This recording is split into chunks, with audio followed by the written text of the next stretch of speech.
आज महाराज देखिए हमारे पंडित जी ने नींद आ जाए इनके मारे गा रहा हूँ तुम्हारे मारे ना। तुम तो बढ़िया कथा सुन नहीं आराम से। हाँ मैया नाराज है भी तो कल नहीं आएंगे तो वो महाराज सुबह एक गानों गावे तो वो कछु के हम ना जा रही सोचे ना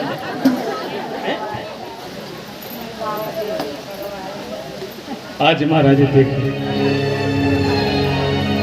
अब अपने ध्यान को कथा को ले चलो। ओम तस्मानिकारं संत्राशो नारकारपण्यं नाशं बदत्वां जीविगतिं धीरो मुक्त संग चरे धियम्। महाराज जो बृहस्पति श्रवण यज्ञ का आयोजन कर रहे हैं दक्ष प्रजापति और सभी देवताओं के लिए निमंत्रण दे दिया दक्ष प्रजापति ने। मेरे भोलेनाथ के लिए मेरे बाबा के लिए निमंत्रण नहीं दिया। माता पार्वती ने माता सती ने कानों से सुन लिया, दौड़ करके आई और भोले बाबा के पास जाकर कहने लगी सुनते हो स्वामी? हाँ बोलो सती क्या कहना चाहते हो? कि मेरे पिताजी ने बृहस्पति श्रवण यज्ञ का आयोजन किया है। हाँ देवी हमको सब विदित है, हमको पता है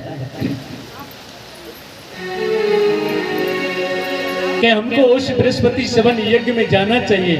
भोलेनाथ कहने लगे बिल्कुल नहीं जाना चाहिए, बिल्कुल नहीं जाना चाहिए। क्यों? क्योंकि देवी आपसी विरोध के कारण मुझे पता है जानबूझ करके तुम्हारे पिताजी ने मुझे निमंत्रण नहीं दिया, जानबूझ करके कि नहीं ऐसी कोई बात नहीं। ठीक है कोई बात नहीं, तुम नहीं जाना चाहते हो तो मैं जा सकती हूँ, ये बिल्कुल नहीं जा सकती हो। बेटी के लिए पिताजी के द्वार सदा सदा के लिए खुले रहते हैं, बिल्कुल नहीं रहते। भोलेनाथ क्या करें? बेटी के लिए सदा सदा के लिए खुले नहीं रहते। बेटी के लिए दो ही द्वारों पर जाना उचित होता है बगैर बुलाए। भले पिताजी के यहाँ पर कुछ भी हो रहा हो और पिताजी के यहाँ से निमंत्रण नहीं आए तो पुत्री को बेटी को नहीं जाना चाहिए बगैर बुलाए। बगैर बुलाए जाने का दो ही अवसर आते हैं, भाई दूज पर और रक्षाबंधन पर बगैर बुलाए जा सकते हैं, अन्यथा कन्या को अपने पिताजी के घर पर नहीं जाना चाहिए। माता सती जिद करके बैठ गई भोलेनाथ से, नहीं नहीं ऐसी कोई बात नहीं, कोई कारणवश हमारे लिए निमंत्रण नहीं दिया है तो क्या हुआ? और फिर आपसी विरोध को थोड़ी बढ़ाना है, हमको तो उसको समाप्त करना है। भोलेनाथ बार बार मना कर रहे हैं, माता पार्वती और यज्ञ में जाने की ठान करके बैठी है।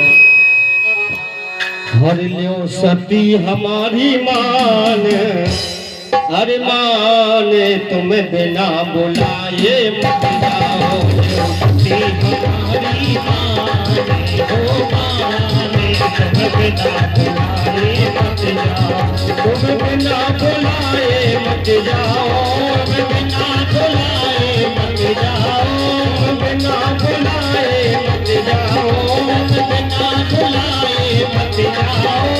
सती हमारे मान, अरे माने तुम्हें बिना बुलाए मत जाओ।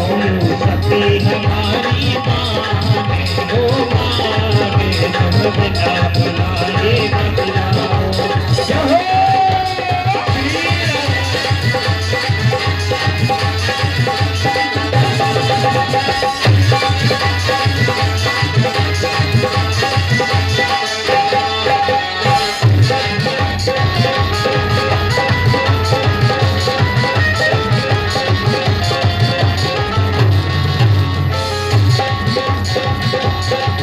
तुम बिना बुलाए जाओगी, बिना बुलाए जाओगी, बिना बुलाए जाओगे, बिना बुलाए जाओ। करके पछताओगी, वहाँ जा करके पछताओगी, वहाँ जा करके पछताओगी, वहाँ जा करके पछताओगी। हर वहाँ मिले सम्मान, सम्मान तुम्हें बिना बुलाए मत जाओ। होती हमारी माने, वो माने जगत का बुलाए मत जाओ।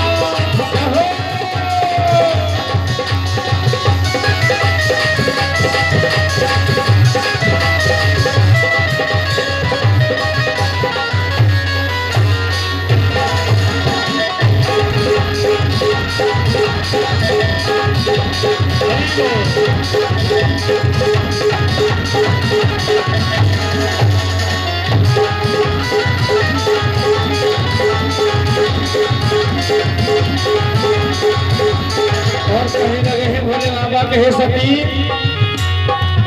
तेरे पाप ने यज्ञ रचायो है,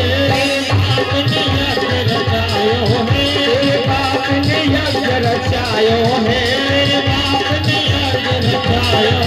हमें नौता नाय पठायो है, हमें नौता नाय पठायो है, हमें नौता नाय पठायो है, नौता नाय पठायो है। जाने तीनों नहीं सम्मान, सम्मान तुम्हें बिना बुलाए मत जाओ। सती हमारी माने, ओ माने जगत का बुलाए मत जाओ। सती हमारे माने, है माने बिना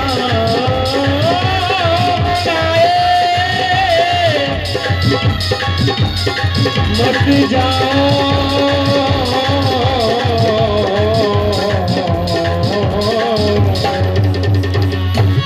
बोल शंकर भगवान की जय। जय जय श्री राधेश्याम। आज महाराज माता सती को मेरे भोलेनाथ मेरे बाबा बहुत समझा रहे हैं, पर माता सती नहीं मान रही है कि देखो चाहे पिताजी का घर हो चाहे किसी का घर हो, बगैर निमंत्रण के बगैर बुलाए किसी के घर पे नहीं जाना चाहिए। अगर जाते हैं ना तो उस घर पे अनादर होता है। माता सती नहीं मानी है। पिताजी का घर अनादर के लायक नहीं होता और ना ही पिताजी के घर अनादर होता है। कि ठीक है अगर आप देवी नहीं मानती हो तो चली जाओ, पर लेकिन अगर आपका अनादर हो गया मेरा अनादर हो गया तो देख लेना पार्वती देख लेना सती है। ठीक है माता सती महाराज उसी क्षण वहां से कैलाश से चल देती है और जैसे दक्ष प्रजापति के और उस यज्ञ में पहुंच गई और यज्ञ में पहुंच करके महाराज देखा माता सती ने बृहस्पति सवन यज्ञ जो प्रारंभ होने वाला है उस यज्ञ में सभी देवताओं के स्थान लगे हैं, चारों तरफ सभी देवताओं के स्थान। केवल भोलेनाथ का स्थान नहीं है। माता सती दोनों आंखों से ऐसे देख रही है पर कहीं पर भी भोलेनाथ का स्थान नहीं मिल रहा है। आपको पता है जब ब्राह्मण यज्ञ करते हैं ना तो सभी देवताओं के स्थान लगाए जाते हैं और उन सभी देवताओं के स्थान में मेरे भोलेनाथ का भी स्थान होता है। आज भोलेनाथ का स्थान नहीं है महाराज, भोलेनाथ का स्थान नहीं दिखा माता सती को और देखने लगी और कहने लगी पिताजी की तरफ नजर घुमा करके और कहा पिताजी दो अक्षर का नाम यानी कि शिव, दो अक्षर का शिव नाम लेने से मनुष्य के जन्म जन्मांतर के पाप नष्ट हो जाते हैं। उनका स्थान आपने इस यज्ञ में नहीं लगाया। और आपको पता है जिस यज्ञ में भोलेनाथ का मेरे स्वामी शंकर का स्थान नहीं लगता वो यज्ञ कभी सफल नहीं होता है। इतना कहा माता सती ने और मन में सोचा अब मैं वापस मुंह कैसे दिखाऊंगी मेरे प्राणनाथ भोलेनाथ के लिए। पीला वस्त्र ओढ़ लिया माता सती ने, पीला वस्त्र उत्तर की तरफ मुंह कर लिया। क्रोध की अग्नि उत्पन्न होने लगी माता सती के हृदय में। और जब क्रोध की अग्नि उत्पन्न होने लगी ना महाराज, माता सती ने अपनी देह का त्याग कर दिया। एक बात बोलूं, क्रोध की अग्नि बड़ी खतरनाक होती है, बड़ी विचित्र होती है। क्रोध की अग्नि उत्पन्न हो गई थी माता सती के हृदय में। आपने देखा है जब जिस इंसान को या किसी को क्रोध आता है तो वो किसी की नहीं सुनता, सुनता है किसी की नहीं सुनता। जीवन में कभी क्रोध मत करिए। आज जो माता सती ने क्रोध किया और क्रोध की अग्नि उत्पन्न हो गई हृदय में, एक ध्यान देना मैं क्या कहना चाहता हूं। क्रोध का परिवार कितना बड़ा होता है। क्रोध का परिवार, क्रोध के परिवार के बारे में कभी सोचा है, मनन किया है? नहीं किया तो आज देखना और सोचना और सुनना। क्रोध का कितना बड़ा परिवार होता है। क्रोध की बहन का नाम क्या होता है? क्रोध की बहन जिनका नाम है जिद। क्रोध की बहन का नाम है जिद। और क्रोध की पत्नी उसका नाम क्या है? हिंसा। सुना है ना? मैं बताता जाऊंगा तो आप समझ जाओगे।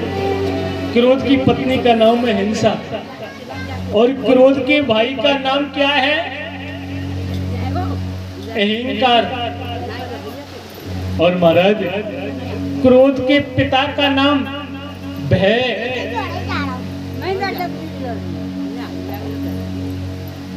और क्रोध की बेटी, क्रोध की दो बेटी है, नाम है निंदा और चुगली। निंदा और चुगली। और क्रोध का बेटा जिसका नाम है बैर। मैं भावार्थ नहीं करूंगा आपको, आप खुद भावार्थ कर लेना, खुद समझ जाना महाराज जी जो बोल रहे हैं उसके पीछे क्या छिपा हुआ है। और क्रोध के बेटे की बहू पुत्र वधू हो गई। क्रोध के बेटे की बहू और जिसका नाम है ईर्षा। और महाराज क्रोध की पोती, क्रोध की पोती जिनका नाम है घृणा, जो नाक पर हर समय रहती है। कहते हैं ना घृणा किसी से मत करो, प्रेम सबसे करो। प्रेम सबसे करो, घृणा किसी से मत करो। क्रोध की पोती घृणा और क्रोध की मां जिसका नाम है उपेक्षा। क्या नाम है? उपेक्षा। कितना बड़ा परिवार है, कितना बड़ा परिवार है। और जिस घर में अगर थोड़ा भी क्रोध आ गया ना महाराज, तो क्रोध के पीछे सब नाती बेटा पोता पोती और सब चले आएंगे। उस घर में ईर्ष्या, उपेक्षा, निंदा, चुगली, एक दूसरे के ऊपर विश्वास नहीं रहेगा, सब मामला खराब हो जाएगा। संभल जाइए, क्रोध से दूर रहिए। एक बार बोलना पड़ेगा जोर से, जय जय श्री।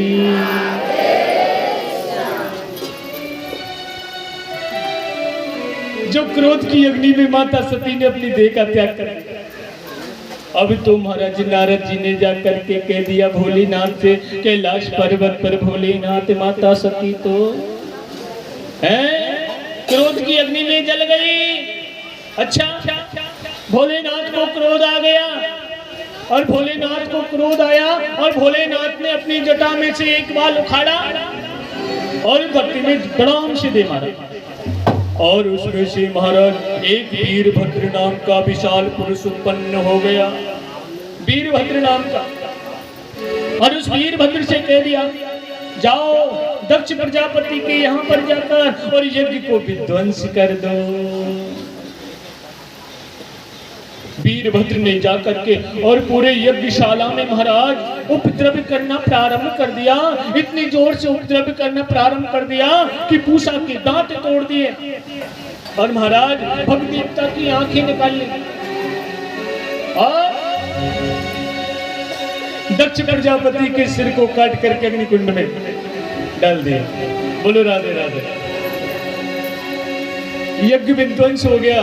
सभी देवता जो स्थान लगा करके बैठे से सब आकाश मंडल में भ्रमण कर रहे हैं। त्राहिमाम त्राहिमाम त्राहिमाम मच गई। यज्ञ विध्वंस हो गया, यज्ञ विध्वंस हो गया। सभी देवता आकाश मंडल में भ्रमण कर रहे हैं, भटक रहे हैं। यज्ञ को कैसे पूर्ण कराया जाए और जब तक यज्ञ नहीं संपन्न होगा तब तक देवता एक स्थान से नहीं बैठ सकते। जब तक यज्ञ पूरा नहीं होगा तब तक देवता एक स्थान से नहीं बैठ सकते हैं। त्राहिमाम मची रहेगी।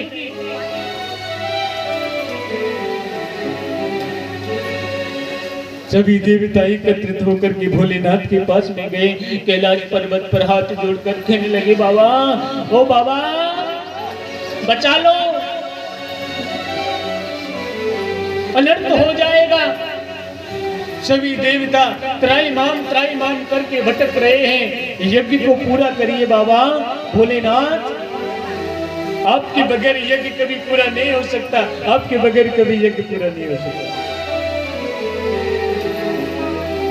आप ही अग्नि हो, आप ही समिधा हो, आप ही कुशा हो। क्या कहा? आप अग्नि हो, आप ही समिधा। समिधा कहते हैं लकड़ी जो हवन करते हैं। आप ही समिधा हो, आप कुशा हो। आपके बगैर तो ये कोई पूरा नहीं हो सकता। भोलेनाथ जल्दी से कृपा करो, नहीं तो हमारी हालत खराब हो जाएगी, हम भटकते रहेंगे। भोलेनाथ को मनाया, भोलेनाथ प्रसन्न हो गए। ठीक है चलो कोई बात नहीं है। भोलेनाथ को लेकर के आए और महाराज और जैसे यज्ञ को पूरा कर रहे हैं, यज्ञ को पूरा कराया। अब दक्ष प्रजापति का तो सिर जल के भस्म हो गया। सिर कहां से लेके आए? दक्ष प्रजापति के शरीर पर धड़ पर और बकरे का सिर लगा दिया।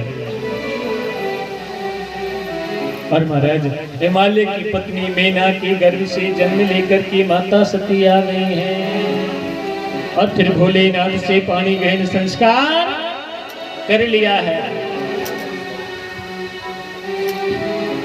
सुखदेव जी वर्णन करते हैं। आज महाराज देखिए ऐसा सुंदर वर्णन कर रहे हैं। तस्मानि कार्यम संत्राशो ना कर्मण्यं न संप्रभ।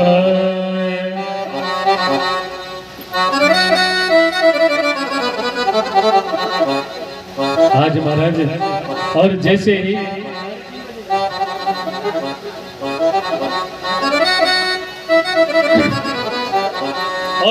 ही तस्मात् अन्यम् उत्तानि पादो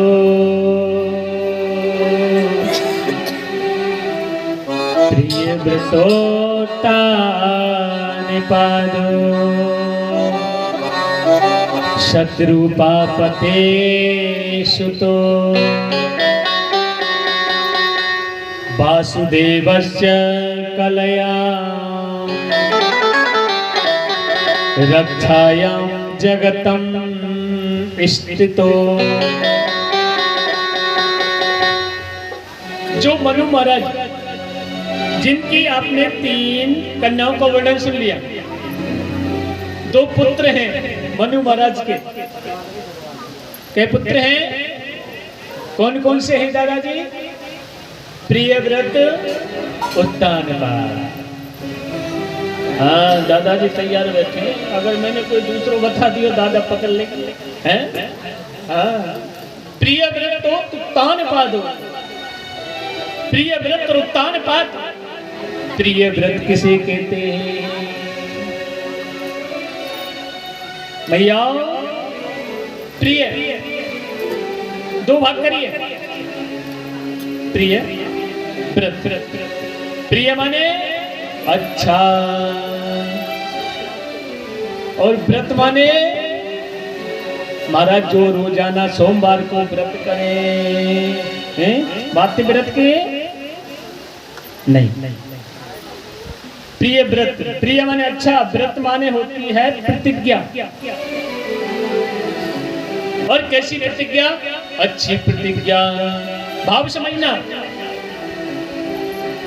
हर इंसान के नाम के पीछे उसमें गुण छिपे रहते हैं।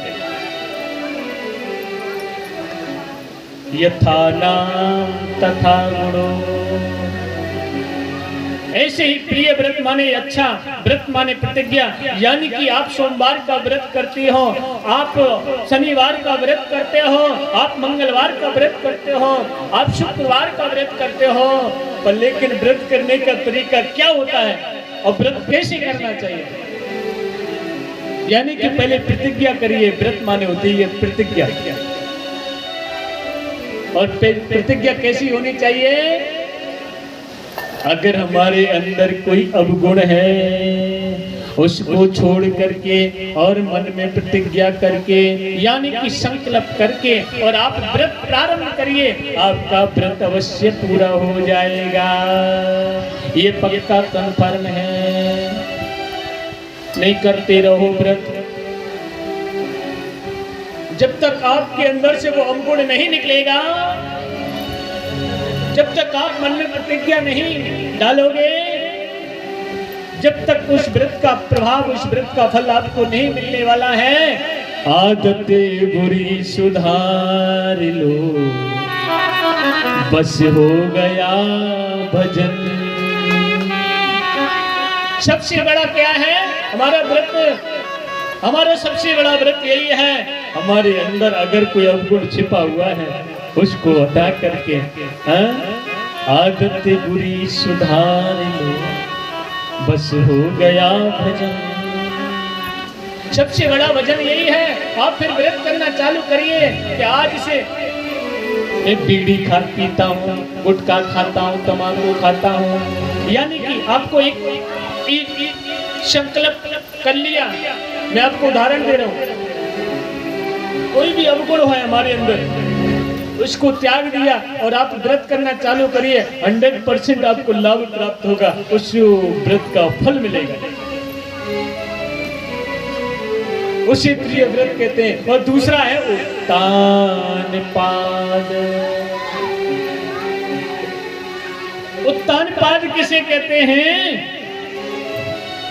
जिसकी समाज में प्रतिष्ठा ऊंची होती है उसे उत्तान पाद कहते हैं। पाद माने प्रतिष्ठा।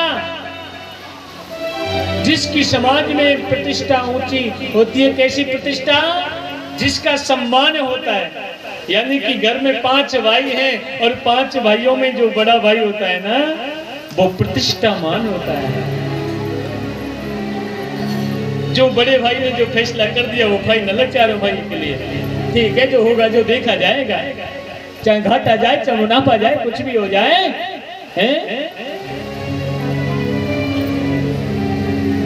और आजकल एक बात बोलो, एक माँ के 2 पुत्र होते हैं। 2 पुत्र, उदाहरण दे रहा हूं आपके लिए।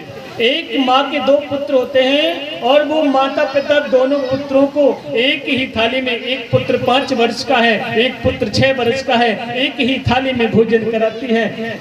एक साथ में दोनों की उंगली पकड़ करके स्कूल लेके जाती है, स्कूल लेके जाती है।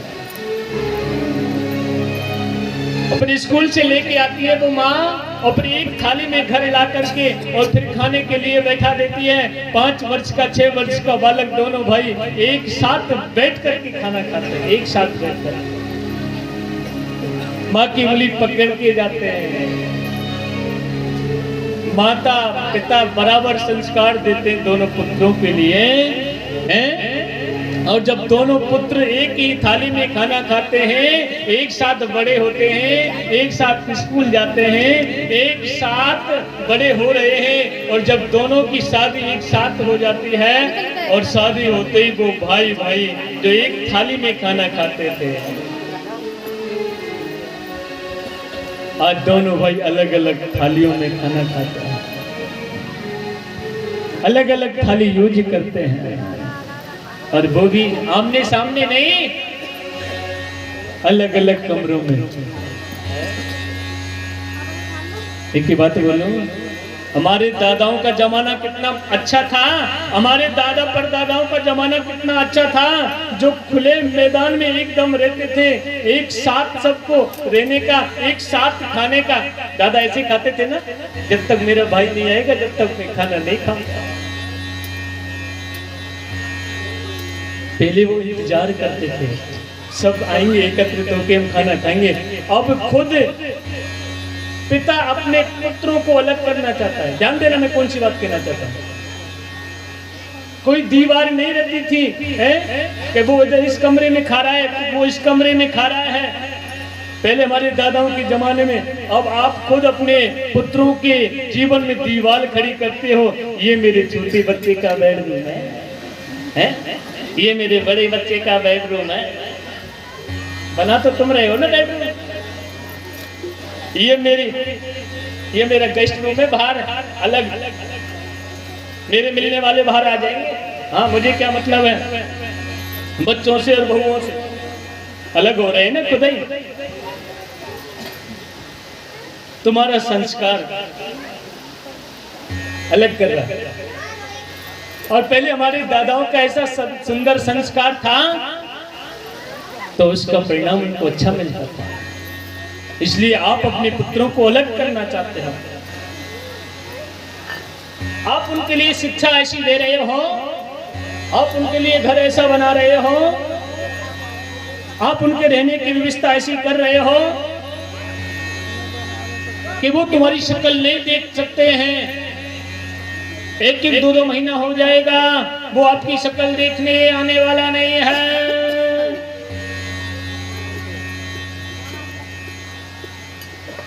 सुखदेव जी वर्णन कर रहे महाराज, देखिए उत्तानपाद जिसकी समाज में प्रतिष्ठा होती है उसे उत्तानपाद कहते हैं। और राजा उत्तानपाद जिसकी पत्नी का नाम क्या है महाराज, क्या नाम है? सुनीति। सुनीति किसे कहते हैं?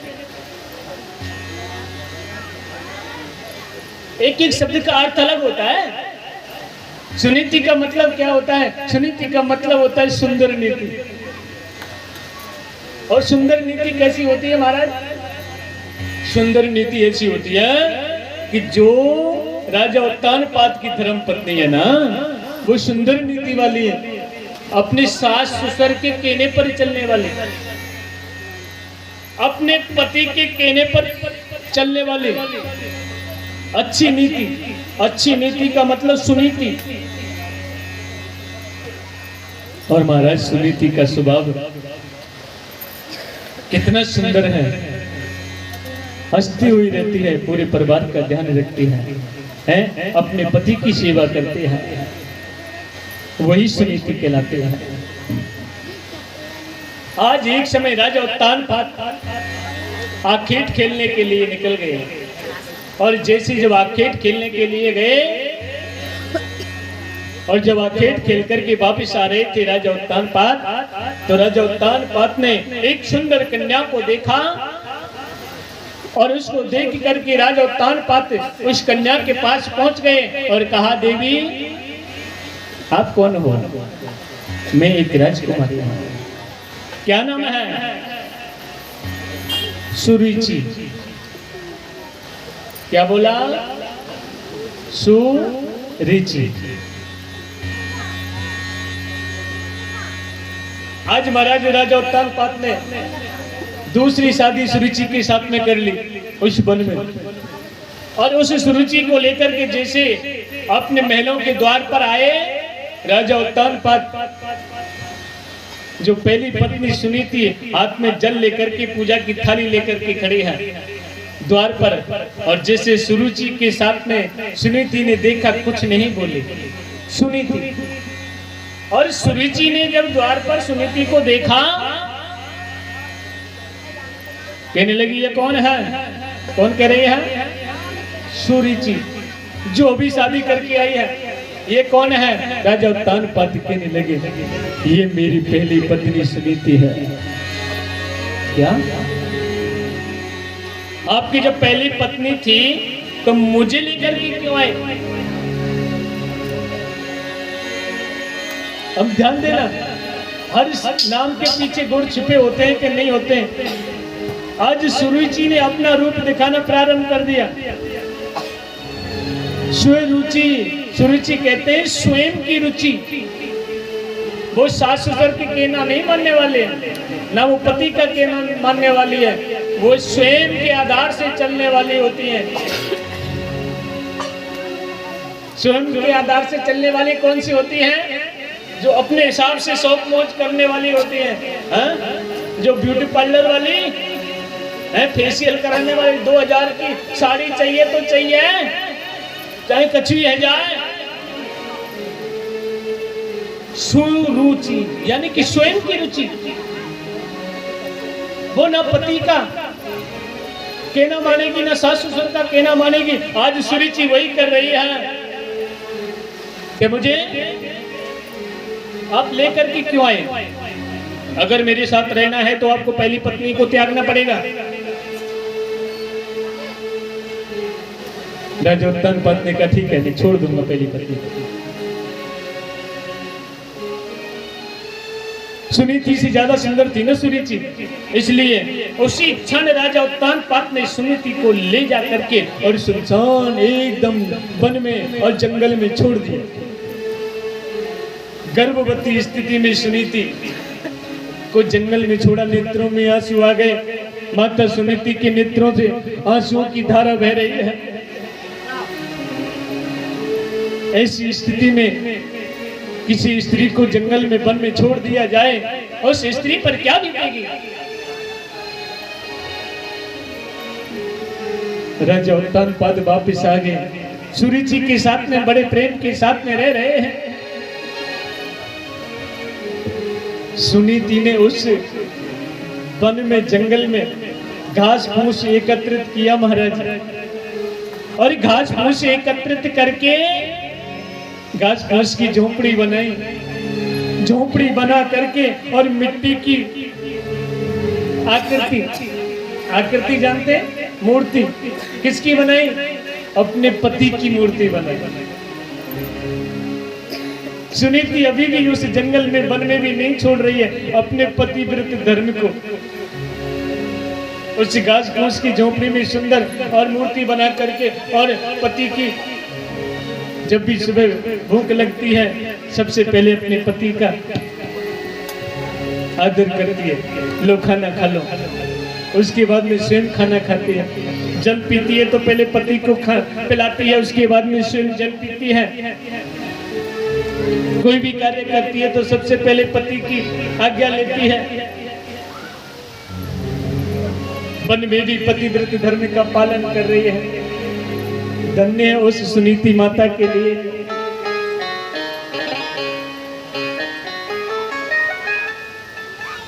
एक समय राजा उत्तानपाद कुछ समय के बाद में आके खेलते उसी पर्णकुटी के पास में आ गए, और महाराज आकर के देखा कि ये पर्णकुटी तो मैंने पहली बार देखी है, यहाँ तो पहले कुछ भी नहीं था।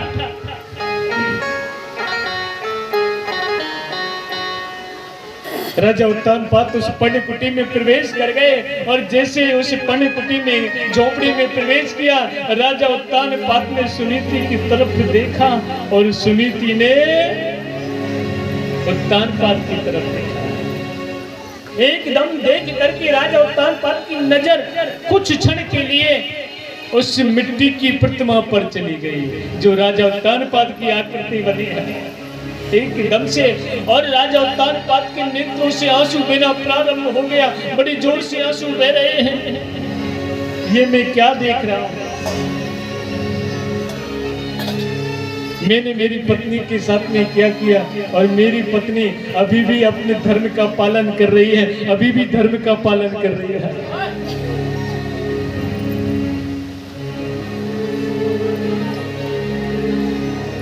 और जैसे सुनीति दौड़ करके आई और राजा उत्तानपाद के चरणों में बैठकर और कहने लगी, कैसे हो आप?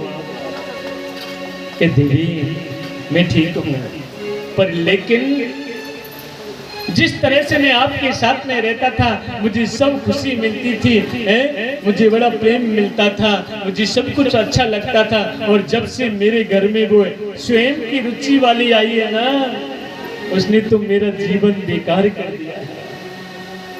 वो मेरी एक बात नहीं मानती है, मैं कुछ कहता हूँ तो वो कुछ करती है।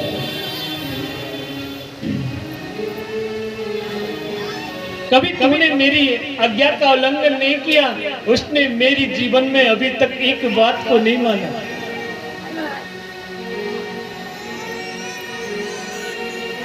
गर्भवती अवस्था में देख करके और राजा उत्तानपाद बड़ी जोर से रोने लगे, मुझे ऐसा नहीं करना चाहिए था देवी, जो आपको मैंने जंगल में इस वन में छोड़ दिया, पर मैं कुछ भी हो जाए मैं अब तुम्हें वापस लेकर के जाऊंगा, चाहे सुरुचि को रहना है चाहे नहीं रहना है, निकल के चली जाए घर से, मुझे कोई फर्क नहीं पड़ता।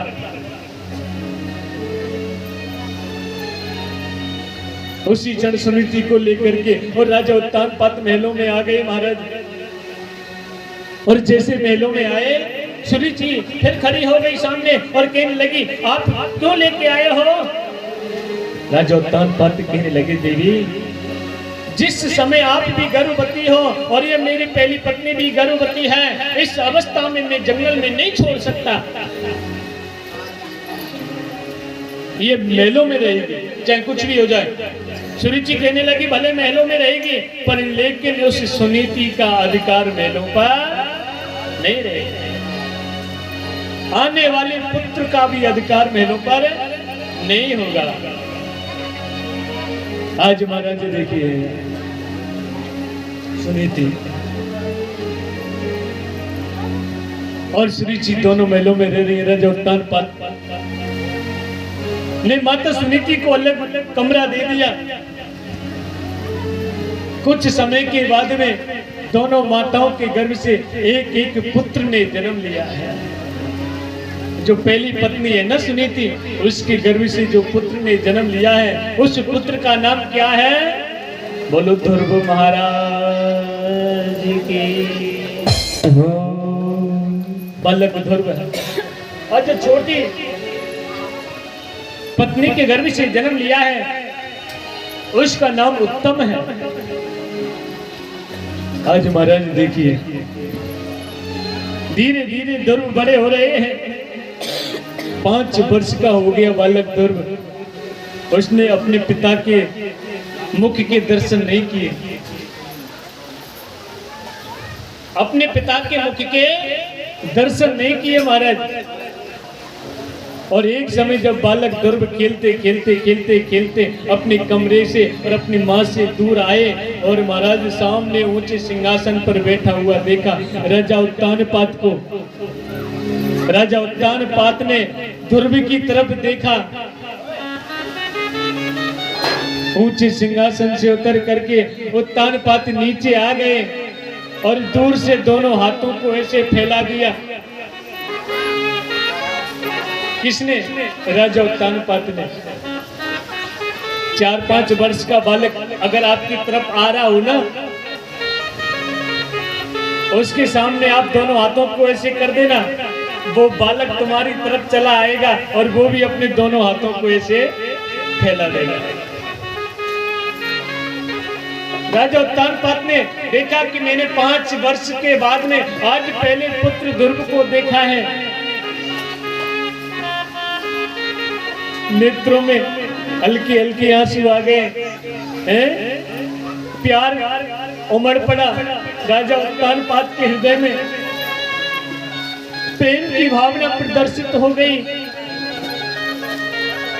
और महाराज जैसे बालक ध्रुव पास में पहुंचा राजा उत्तानपाद ने और उठाया और उठा करके और राजा उत्तानपाद ने अपने हृदय से लगा लिया। और जैसे जब हृदय से लगाया, बड़ा दुलार कर रहे हैं राजा उत्तानपाद, बड़ा प्रेम कर रहे हैं अपने पुत्र से। एक मिनट गोद में ले लिया था राजा उत्तानपाद ने ध्रुव को कि उसी क्षण छोटी पत्नी जो सुरुचि है, जो ध्रुव की मौसी है, दौड़ करके आई और राजा उत्तानपाद के हाथों में से ध्रुव को छीन लिया और लेकर के नीचे छोड़ दिया। और बालक ध्रुव से क्या कहा मौसी सुरुचि ने, बेटा अगर तुझे इस सिंहासन पर बैठना है, तुझे इस सिंहासन पर बैठना है तो तुझे मेरे गर्भ से जन्म लेना पड़ेगा। सभी देवता आकाश मंडल में बैठे हुए देख रहे हैं, ये सुरुचि तूने क्या बोल दिया, तेरे गर्भ से जन्म लेना पड़ेगा। क्या तेरा गर्भ इतना श्रेष्ठ है जो तूने सुनीति के गर्भ को ललकारा है?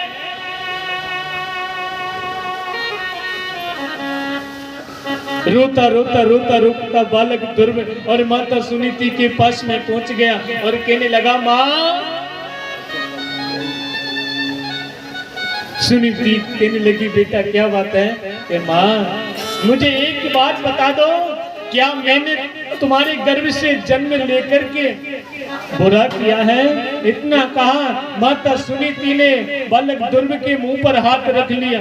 बेटा ऐसा नहीं बोलते हैं, नहीं मैया, मुझे मेरी मौसी ने बताया है और मेरी मौसी ने बोला है तुझे मेरे गर्भ से जन्म लेना पड़ेगा। क्या माँ मैं उस सिंहासन पर नहीं बैठ सकता? क्या मेरा अधिकार नहीं है? सुनीति कहने लगी, बेटा अगर तुझे उस सिंहासन पर बैठना है ना तो तुझे प्रभु का भजन करना पड़ेगा, तुझे चिंतन करना पड़ेगा।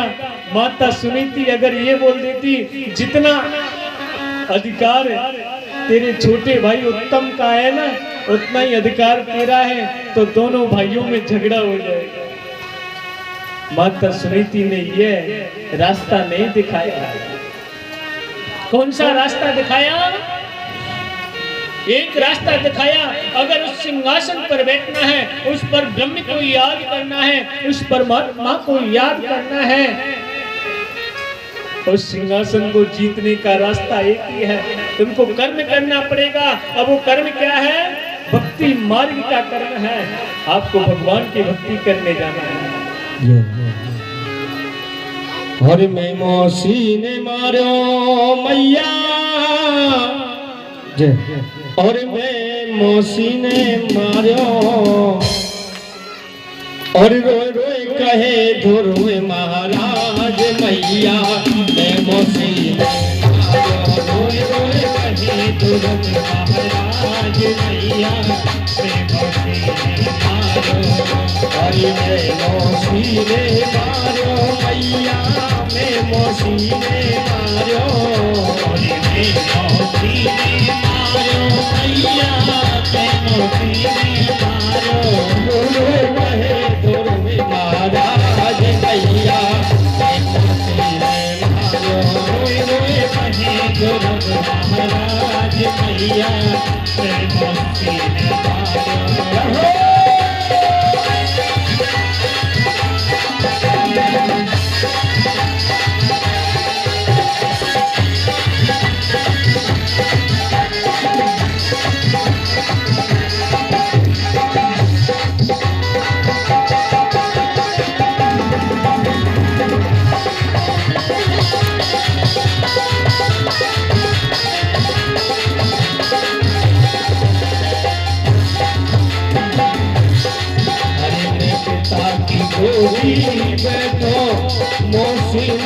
भटका दीनो साथी गोदी में बैठो मौसी ने भटका दीनो साथी गोदी में बैठो मौसी ने भटका दीनो साथी गोदी में बैठो मौसी ने भटका दीनो अरे मुझे मारी है फटकार मैया मौसी ने मारो कहे गुरु महाराज मैया अरे मौसी ने मारो मैया मौसी ने मारो मौसी ने मारो मैया मौसी ने मारो कहे गुरु महाराज मैया मौसी ने मारो कहे गुरु महाराज मैया